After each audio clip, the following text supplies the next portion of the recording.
শিক্ষা একটা অধিকার, কিন্তু বর্তমানে সেটা ব্যবসায় পরিণত হচ্ছে। প্রাইভেট আর কোচিং এ চলছে এক ভয়ঙ্কর সিন্ডিকেট, যেটা জানার পর আপনি নিজেও অবাক হয়ে যাবেন। হ্যালো ভিউয়ার্স, আসসালামু আলাইকুম, welcome to another new video. Viewers, আজকে আমি আপনাদের সাথে আলোচনা করব আমাদের স্কুল কলেজে প্রাইভেট এবং কোচিং এ যে সিন্ডিকেটগুলো চলছে সেই বিষয়গুলো নিয়ে। তাই ভিডিওটি স্কিপ না করে পুরো ভিডিওটি দেখতে থাকুন।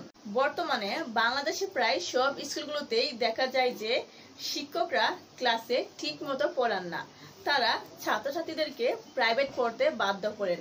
অনেকে রয়েছেন যারা সরাসরি বলেন, আবার অনেকে ইশারা ইঙ্গিতে বুঝিয়ে দেন।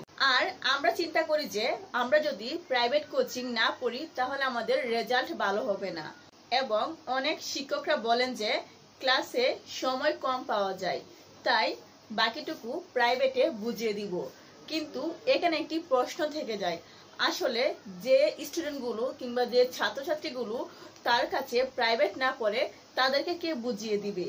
ভিউয়ার্স, আপনারা যারা স্কুলে কিংবা কলেজে পড়ালেখা করেছেন তারা অবশ্যই একটি বিষয় লক্ষ্য করেছেন যে আপনারা যে টিচারের কাছে প্রাইভেট পড়েছেন, মানে যে টিচার ক্লাস নেই তার কাছে যে স্টুডেন্টগুলা প্রাইভেট পড়েছে তাদেরকে ওই টিচার একরকম দেখেছে, এবং যারা বাইরে প্রাইভেট পড়েছে তাদেরকে ওই টিচার অন্যরকম দেখেছে।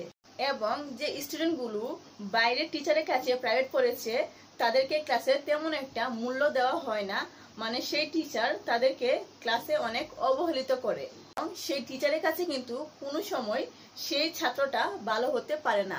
কোনো না কোনো এক সময় কোনো না কোনো এক খাতে তার প্রবলেমটা ধরেই, মানে কোনো না কোনোভাবে ওনার কাছে প্রাইভেট পড়তে কিংবা কোচিং করতে বাধ্য করে। এভাবে কিন্তু এক ধরনের সিন্ডিকেট তৈরি হচ্ছে, এবং যেখানে শিক্ষার্থীদের প্রাইভেট কিংবা কোচিং ছাড়া ভালো ফল করা কঠিন হয়ে যাচ্ছে।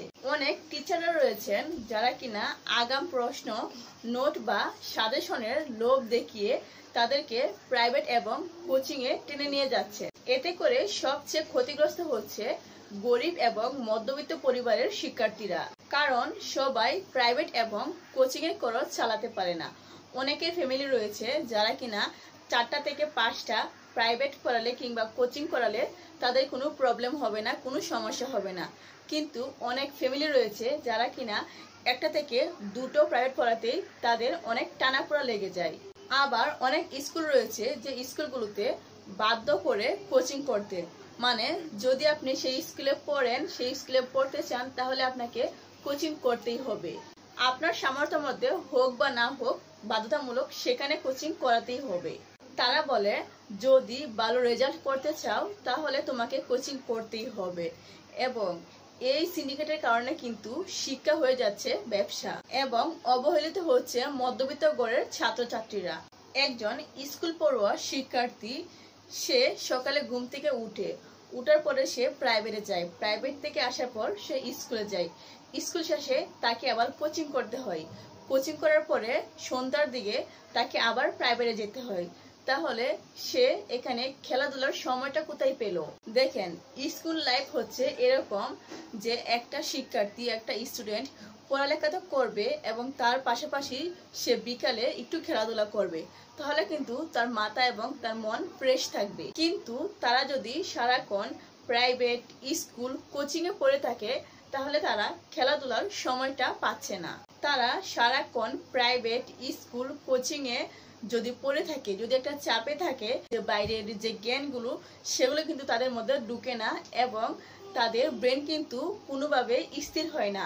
এর ফলে কিন্তু ব্রেনে প্রবলেম হতে পারে। এখন মেইন কথা হচ্ছে এই যে স্কুল কলেজে প্রাইভেট এবং কোচিং নিয়ে সিন্ডিকেটগুলো হচ্ছে, এগুলো আসলে কারা তৈরি করছে? ভিউয়ার্স, এই সিন্ডিকেটগুলো কিন্তু কোনো বাইরের লোকের হাত নেই, এগুলো কিন্তু স্কুলের মধ্যে থাকা টিচাররাই এই সিন্ডিকেটগুলো তৈরি করছেন। অনেকের 4 থেকে 5টা কিংবা এর বেশি প্রাইভেট পড়ার মতো সামর্থ্য থাকে না, কিন্তু তাদেরকে বাধ্য করে প্রাইভেট পড়ার জন্য কোচিং করার জন্য। এই সিন্ডিকেটগুলো কিন্তু টিচাররাই করছে, এবং এই সিন্ডিকেটের ফলে ছাত্রদের মধ্যে বৈষম্য তৈরি হচ্ছে। তারা চাইলে তারা নিজেরাই এই সিন্ডিকেটগুলো ধ্বংস করতে পারে। এই সিন্ডিকেটগুলো বন্ধ হওয়া দরকার। আমরা চাই শিক্ষকরা ক্লাসে ঠিক মতো মন দিয়ে পড়াক। শিক্ষা হোক নৈতিকতার জায়গা, ব্যবসা নয়। সো ভিউয়ার্স, এই বিষয়ে আপনার কি মনে হয় অবশ্যই কমেন্ট করে জানাবেন এবং ভিডিওতে লাইক দিয়ে চ্যানেলটি সাবস্ক্রাইব করে আমাদের পাশেই থাকবেন। আল্লাহ হাফেজ।